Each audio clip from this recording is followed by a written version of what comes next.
আসসালামু আলাইকুম ওরহমতুল্লাহি ওবরাকাতুহ। প্রিয় ভাই ও বোনেরা, আজকের এই রাতটা কোনো সাধারণ রাত নয়। আজ এমন এক রাত যে রাতে আসমানের দরজা খুলে যায়, আল্লাহর রহমত ঢলে পড়ে, আর বান্দার ভাগ্য নতুন করে লেখা হয়। আজ ক্ষমা ও মুক্তির রাত। আপনি কি জানেন এমন কত মানুষ ছিল যারা গত শবে বরাত আমাদের সাথে ছিল, কিন্তু আজ তারা কবরের অন্ধকারে? আর আপনি, আমরা আজও বেঁচে আছি। এটা কি কাকতালীয়? না, এটা আল্লাহর পক্ষ থেকে আরেকটা সুযোগ, আরেকবার ডাকার সুযোগ। হে আমার বান্দা, ফিরে এসো। রাসূলুল্লাহ সাল্লাল্লাহু আলাইহি ওয়াসাল্লাম বলেছেন, শাবানের মধ্যরাত্রিতে আল্লাহ তাআলা আসমানে নেমে আসেন এবং বলেন, আছে কি কেউ ক্ষমা চাইবে? আমি তাকে ক্ষমা করে দেব। আছে কি কেউ রিজিক চাইবে? আমি তাকে রিজিক দেব। ইবনে মাজা। এই রাতেই আল্লাহ এমন সব গুনাহ মাফ করে দেন যা পাহাড়ের সমান। এই রাতেই বহু মানুষের তাকদীর বদলে যায়। যে দোয়া বছরের পর বছর কবুল হচ্ছিল না, এই রাতেই তা কবুল হয়ে যায়। হয়তো আপনি কাঁদছেন নিঃশব্দে, হয়তো এমন দোয়া আছে যা কাউকে বলতে পারেননি, হয়তো আপনার জীবনে এমন কষ্ট আছে যার শেষ আপনি নিজেও জানেন না। আজকের রাত সেই কষ্টের সামনে আল্লাহর হ্যাঁ বলার রাত। কিন্তু প্রশ্ন একটাই, এই মহামূল্যবান রাত আমরা কিভাবে কাটাব? কোন 5টি আমল করলে আল্লাহর রহমত আমাদের দিকে ছুটে আসবে? কোন আমল করলে আজকের রাতে আপনার দোয়া ফিরবে না খালি হাতে? আজকের এই ভিডিওতে আমি আপনাকে বলবো শবে বরাতে এমন 5টি আমল যা করলে ইনশাআল্লাহ আপনার দোয়া কবুল হবে, আপনার চোখের কান্না বৃথা যাবে না। ভিডিওটা শেষ পর্যন্ত দেখবেন, কারণ হয়তো আজকের এই রাতটাই আপনার জীবনের মোড় ঘুরিয়ে দেওয়ার রাত। প্রথম আমল, খাঁটি তাওবা ও গুনাহ থেকে ফিরে আসা। শবে বরাতের সবচেয়ে বড় এবং প্রথম আমল হল খাঁটি তাওবা, কারণ এই রাতের মূল নামই হল ক্ষমার রাত। যে বান্দা এই রাতে নিজের ভুল স্বীকার করে আল্লাহর কাছে ফিরে আসে, আল্লাহ তাকে খালি হাতে ফেরান না। আল্লাহ তাআলা কোরআনে বলেন, হে ঈমানদারগণ, তোমরা সবাই আল্লাহর দিকে তাওবা করো, যেন তোমরা সফল হতে পারো। সূরা নূর 31।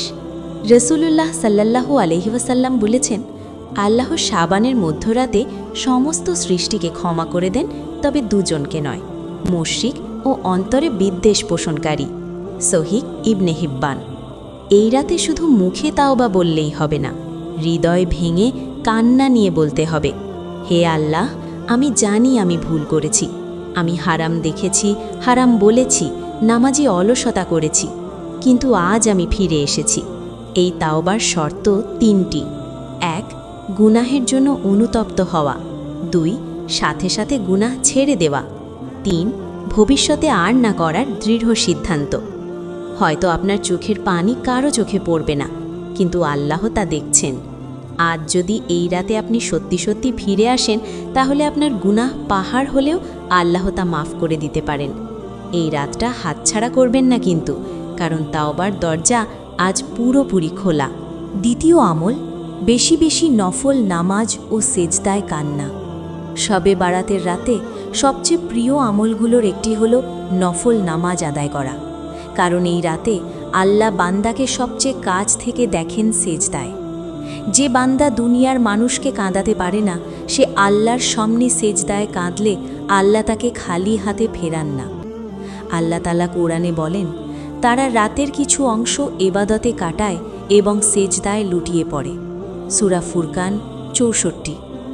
রাসূলুল্লাহ সাল্লাল্লাহু আলাইহি ওয়াসাল্লাম বলেছেন, বান্দা তার রবের সবচেয়ে নিকটবর্তী হয় সেজদার অবস্থায়। সহিহ মুসলিম। এই রাতে নির্দিষ্ট কোনো নামাজ বাধ্যতামূলক নয়, 2 রাকাত করে যতটা পারেন নফল নামাজ পড়ুন। প্রতিটি সেজদায় নিজের কষ্ট, ভয়, আশা সব আল্লাহর কাছে খুলে বলুন। হয়তো আপনি মানুষের কাছে দুর্বল, কিন্তু আল্লাহর কাছে কান্না করলে আপনি শক্তিশালী। একটা কথা মনে রাখবেন, আল্লাহ লম্বা কিরাত চান না, চান ভাঙা হৃদয়। আল্লাহ সুন্দর আরবি চান না, চান সত্যিকারের কান্না। আজ রাতে সেজদায় পড়ে শুধু একবার বলুন, হে আল্লাহ, তুমি ছাড়া আমার আর কেউ নেই। এই কথাটাই আপনার তকদির বদলে দিতে পারে। তৃতীয় আমল, বেশি বেশি দোয়া করা, নিজের জন্য, পরিবারের জন্য, উম্মার জন্য। শবে বরাতের রাত হল দোয়া কবুল হওয়ার বিশেষ রাত। এই রাতে আল্লাহ নিজেই ডাক দেন, কে আছো দোয়া চাইবে, আমি তাকে দেব। এমন সুযোগ বছরের অন্য কোনো রাতে এত স্পষ্টভাবে আসে না। তোমরা আমাকে ডাকো, আমি তোমাদের ডাকে সাড়া দেব। সূরা গাফির ৭। রাসূলুল্লাহ সাল্লাল্লাহু আলাইহি ওয়াসাল্লাম বলেছেন, দোয়াই হলো ইবাদতের সার। তিরমিজি। এই রাতে শুধু নিজের জন্য নয়, মা বাবা, স্বামী স্ত্রী, সন্তান, পরিবার, এমনকি যারা আপনাকে কষ্ট দিয়েছে সবার জন্য দোয়া করুন। কারণ যে বান্দা অন্যের জন্য গোপনে দোয়া করে, ফেরেশতা তার জন্য বলে, আমিন, তোমার জন্য তাই হোক। হয়তো এমন দোয়া আছে যা আপনি কাউকে বলতে পারেননি, হয়তো এমন চাওয়া আছে যা লজ্জায় মুখে আনতে পারেননি। আজকের রাতে আল্লাহর সামনে কোনো লজ্জা নেই, কোনো বাধা নেই। হাত তুলে শুধু বলুন, হে আল্লাহ, তুমি আমার মনের কথাটা জানো, তুমি আমাকে হতাশ করো না। আজকের এই রাতেই হয়তো আপনার বহুদিনের দোয়ার উত্তর লিখে দেওয়া হচ্ছে। চতুর্থ আমল, বেশি বেশি ইস্তেগফার ও দরুদ শরীফ পাঠ। শবে বরাতের রাত মানেই ক্ষমা চাওয়ার রাত, আর ক্ষমা চাওয়ার সবচেয়ে শক্তিশালী অস্ত্র হল ইস্তেগফার। যে জিহ্বা এই রাতে আস্তাগফিরুল্লাহ বলে ক্লান্ত হয়, আল্লাহ সেই বান্দার আমল নামা হালকা করে দেন। আল্লাহ তাআলা কোরআনে বলেন, তোমরা তোমাদের রবের কাছে ক্ষমা চাও, নিশ্চয়ই তিনি অত্যন্ত ক্ষমাশীল। সূরা নূহ ১০ নম্বর আয়াত। রাসূলুল্লাহ সাল্লাল্লাহু আলাইহি ওয়াসাল্লাম বলেছেন, যে ব্যক্তি নিয়মিত ইস্তেগফার করে, আল্লাহ তার সব দুশ্চিন্তা দূর করে দেন এবং এমন জায়গা থেকে রিজিক দেন যা সে কল্পনাও করেনি। আবু দাউদ। এই রাতে যতটা পারেন ধীরে ধীরে ইস্তেগফার পড়ুন। আস্তাগফিরুল্লাহাল্লাযী লা ইলাহা ইল্লা হুয়াল হাইয়ুল কাইয়ুম ওয়া আতুবু ইলাইহি। এর পাশাপাশি বেশি বেশি দরুদ শরীফ পড়ুন, কারণ যে দোয়ার শুরু ও শেষ দরুদ দিয়ে হয়, সেই দোয়া আল্লাহ ফিরিয়ে দেন না। রাসূল সাল্লাল্লাহু আলাইহি ওয়াসাল্লাম বলেছেন, যে ব্যক্তি আমার ওপর একবার দরুদ পাঠ করে, আল্লাহ তার ওপর 10টি রহমত নাজিল করেন। মুসলিম। আজ রাতে ইস্তেগফার আর দরুদে জিহ্বা ভিজিয়ে দিন, হয়তো আপনার গুনাহের বোঝা এই দুই আমলেই ঝরে যাবে। পঞ্চম আমল, অন্তর পরিষ্কার করা, ক্ষমা করা ও সম্পর্ক জোড়া লাগানো। শবে বরাতের রাতে অনেক বান্দা ইবাদত করেও বঞ্চিত হয়, কারণ তাদের অন্তরের রাগ, হিংসা আর অভিমান জমে থাকে। অথচ এই রাত হল হৃদয় পরিষ্কার করার রাত। রাসূলুল্লাহ সাল্লাল্লাহু আলাইহি ওয়াসাল্লাম বলেছেন, আল্লাহ শাবানের মধ্যরাতে সব সৃষ্টিকে ক্ষমা করে দেন, কিন্তু দুজনকে নয়, যে শিরক করে এবং যে অন্তরে হিংসা রাখে। ইবনে মাজা। এই রাতে যদি আপনার অন্তরে কারো প্রতি ঘৃণা থাকে, আজই আল্লাহর জন্য তাকে ক্ষমা করে দিন। হয়তো সে ভুল করেছে, আপনাকে কাঁদিয়েছে, কিন্তু তাকে মাফ করলে আল্লাহ আপনার 1000 ভুল মাফ করে দিতে পারেন। আল্লাহ তাআলা কোরআনে বলেন, তোমরা ক্ষমা করো ও উপেক্ষা করো। তোমরা কি চাও না আল্লাহ তোমাদের ক্ষমা করুন? সূরা নূর 22। এমন কেউ আছে যার সাথে আপনার কথা বন্ধ? আজই মনে মনে বলুন, হে আল্লাহ, আমি তোমার জন্য তাকে ক্ষমা করলাম। আজ রাতে ফোন করতে না পারলেও অন্তরের সম্পর্ক জোড়া লাগান, কারণ আল্লাহ ভাঙা সম্পর্ক পছন্দ করেন না, কিন্তু ভাঙা হৃদয় নিয়ে ফিরে আসা বান্দাকে খুব ভালোবাসেন। হয়তো আজকের এই ক্ষমাই আপনার দোয়া কবুল হওয়ার শেষ চাবি। প্রিয় ভাই ও বোনেরা, শবে বরাতের এই পবিত্র রাতটা ধীরে ধীরে শেষ হয়ে যাচ্ছে, কিন্তু প্রশ্ন হলো, এই রাতটা কি আপনার জীবনে কিছু বদলাতে পারল, নাকি আরেকটা রাতের মতোই কেটে যাবে?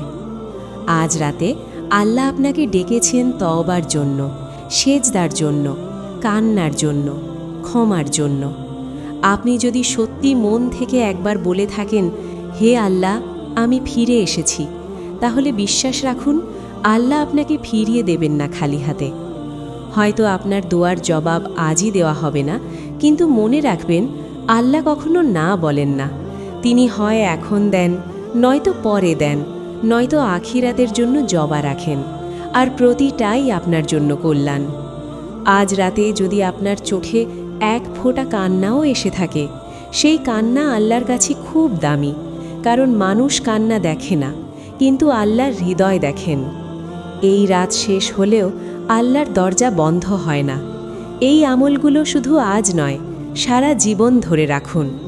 শেষে শুধু একটা প্রশ্ন রেখে যাচ্ছি, এই শবে বরাত আপনার জীবনের কোন দোয়াটা আল্লাহর কাছে সবচেয়ে বেশি চাইছেন?